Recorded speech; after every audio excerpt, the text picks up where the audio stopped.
It's not respect of persons. How did that came from the poor man?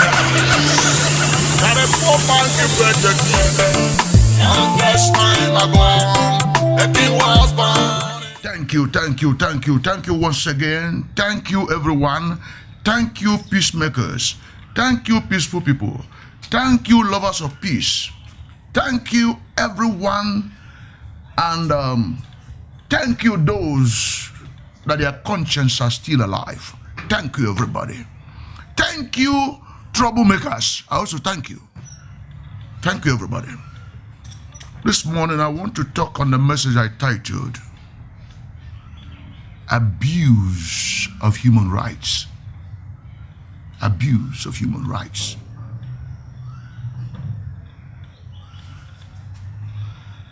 So many people don't understand how human rights can be abused.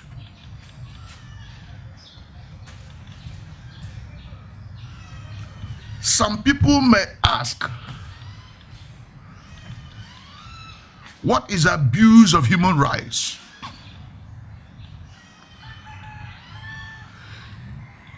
When you are doing someone what you will not allow anybody to do to you, you are abusing that individual's rights.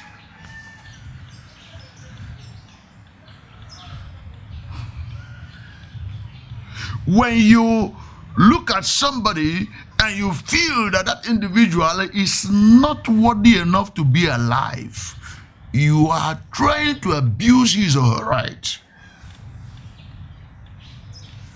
When you fail to give an individual freedom of speech, freedom of expression, so that he can express himself the way he feels, the way he wants things to be, it may not be right, but if you fail to allow an individual to express himself, you are abusing that individual's right.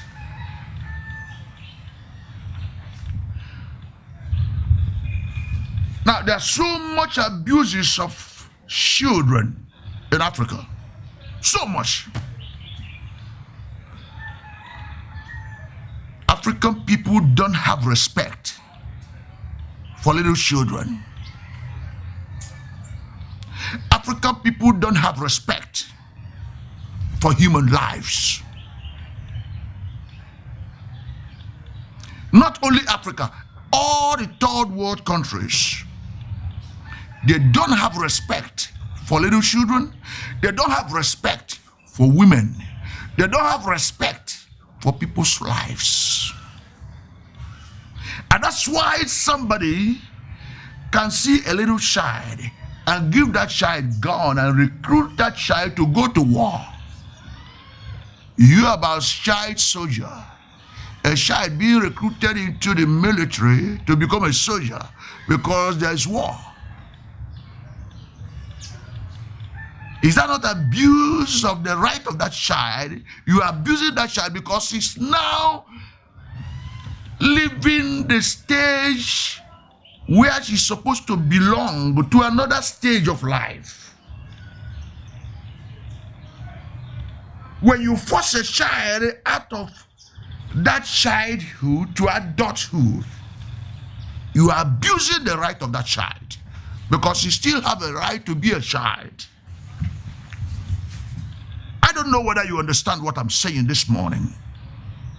That when somebody recruits a little child into the military and give that child gun to go to war, you abuse that child's right because you have removed the thinking of that child as a child to start thinking as an adult.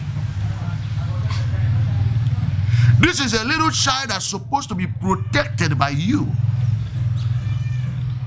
He has no right to protect himself as a child.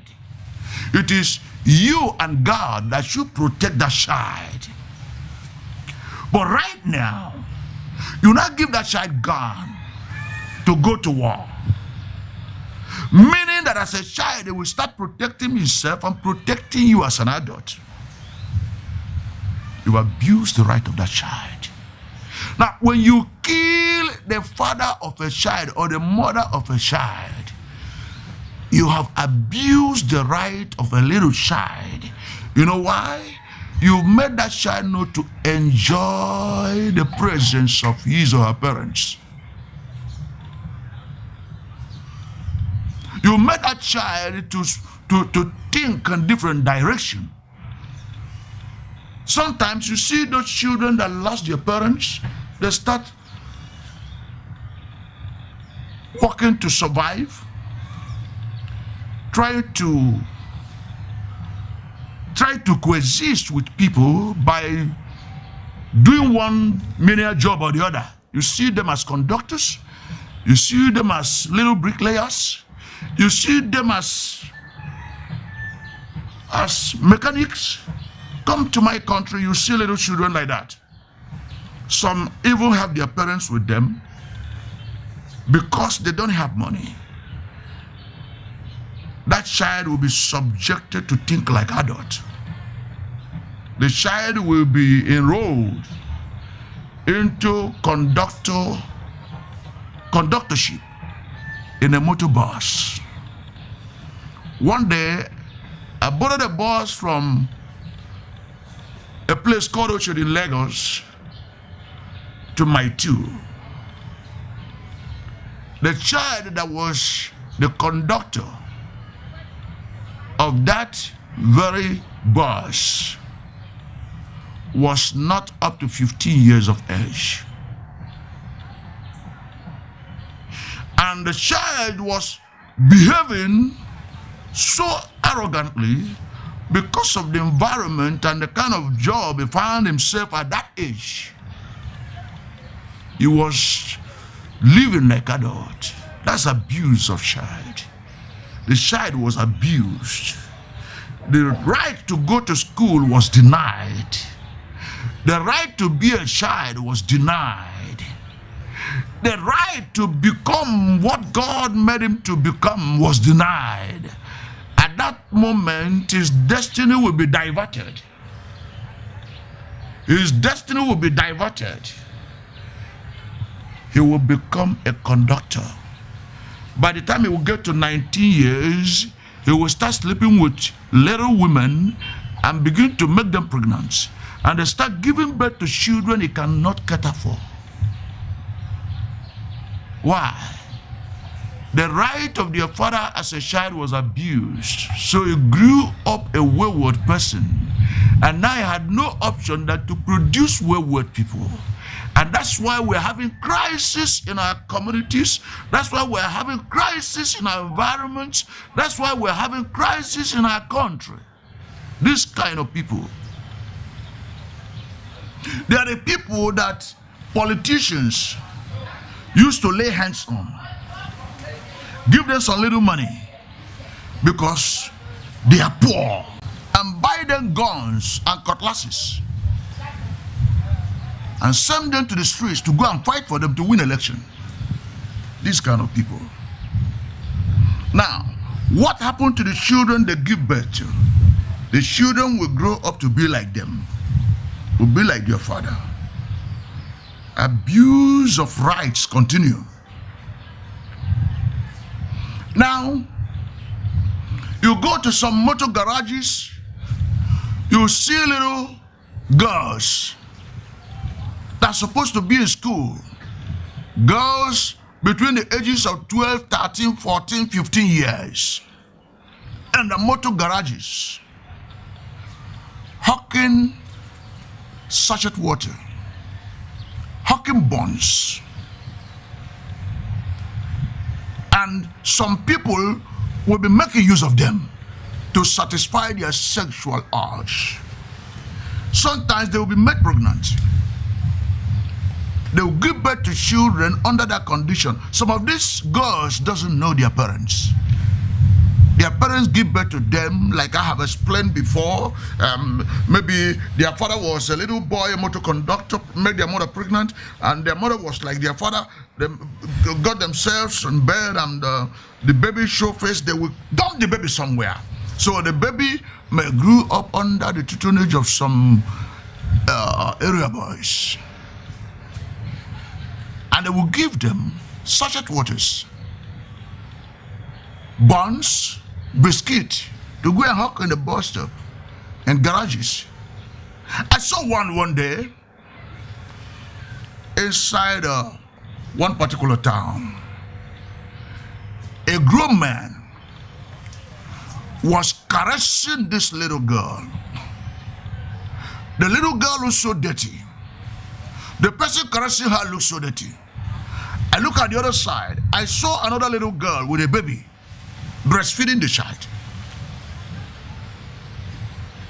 I shed tears. These are abuses of rights, because if the rights of these children were protected from beginning by taking care of the people that give birth to them, their condition wouldn't be like that.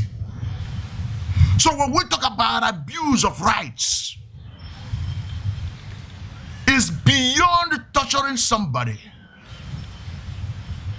It's beyond killing somebody. Because those children, you've killed them. They are the people that made hierarchies. They are the people that made political bouncers. They are people that made those that snatches ballot boxes. They don't think about their lives. These kind of children are the people that I do expect that if we are looking for how peace will reign in our countries, in our societies, every human being is not only the duty of the government. Those politicians that are making use of them should construct some places called rehabilitation centers for this kind of people. Get them arrested. Keep them there. Build schools for them there. Force them to go to school. Teach them morals. Make them to understand that the life they are living is not proper. That somebody sometimes abused the rights of their father. That their father was denied the right of being a child. Or so their father grew up with mental attitude of being an area child and become an area adult and begin to produce children that look like the father. Make them to understand this. And when you make them to understand this, you put them in another lifestyle. What is the lifestyle? Lifestyle of hope. Then you are solving problem. Now, women are not respected. If women are respected, we should be able to understand that whoever that made a woman pregnant must be able to take care of that woman. We must be able to understand that whoever that beat a woman up should face the law. You should be able to understand that when you rape a woman, it's proven that you have raped that woman, you face the law.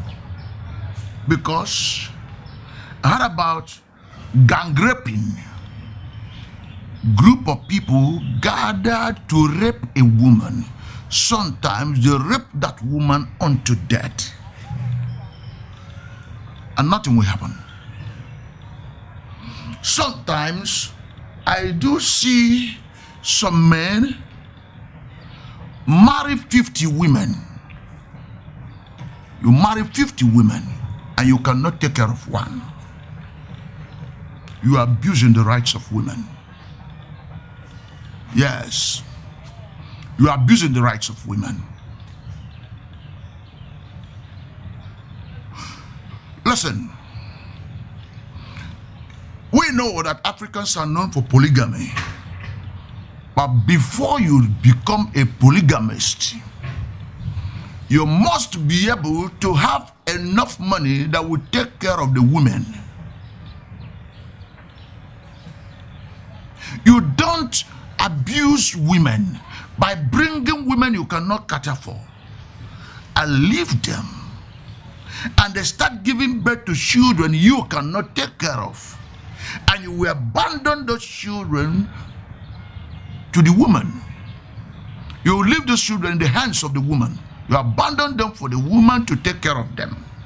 The woman who is not having a good job, the woman who is not doing a good business, maybe is hawking groundnut, and you made her to produce 5 children, you made her to produce 6, 7 children, and you leave those children into her hands to cater for.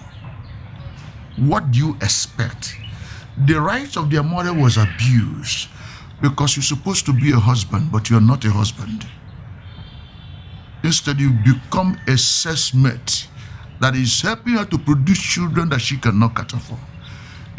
I've heard some women crying in the night because their husbands want sex. And they said, the little children they have not been well fed. So why are you trying to make more children? The man will beat them up and nobody will talk. Nobody will talk. See, until we put these things into consideration, you know, when we hear abuse of human rights, we think that abuse of human rights is only when you kill somebody.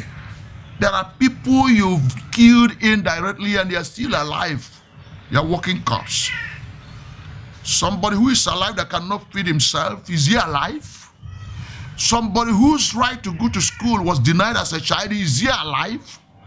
Somebody whose right to be a mother is denied, is he alive? Somebody whose right to be a father is denied, is he alive? Somebody whose right to be a child is denied, is he alive? Somebody whose right to talk is denied, is he alive? You cut across killing somebody. You cut across torturing somebody. So we should be able, when we talk about people making trouble, we talk about people killing people, we talk about people doing all manner of things, committing different crimes. We fail to look at it from the grassroots to know why those things are happening. And that's why I'm appealing to government. I'm appealing to government of all levels. It's not only the duty of federal government. I'm also appealing to individual persons to look at this direction that I have mentioned. Taking care of little children that were dumped, taking care of children from wretched and poor homes, making every child in the street to go to school. We shout on it on television, it becomes television advertisement. We don't act on it. So when we look at these areas, protecting women, protecting children, protecting fathers, protecting mothers, protecting lives, we will get it right. So take it from me and put it into consideration. And God will surely bless you. Long live Nigeria. Long live Africa. Long live the United Nations. Long live everybody. Thank you. In the house of a poor man, oh yes, the king was born. Promising, in the house of a poor man, oh yes, the king was born. His name is Emmanuel, oh yes, the King of glory. Rastafari, Emmanuel is the name, the King of kings.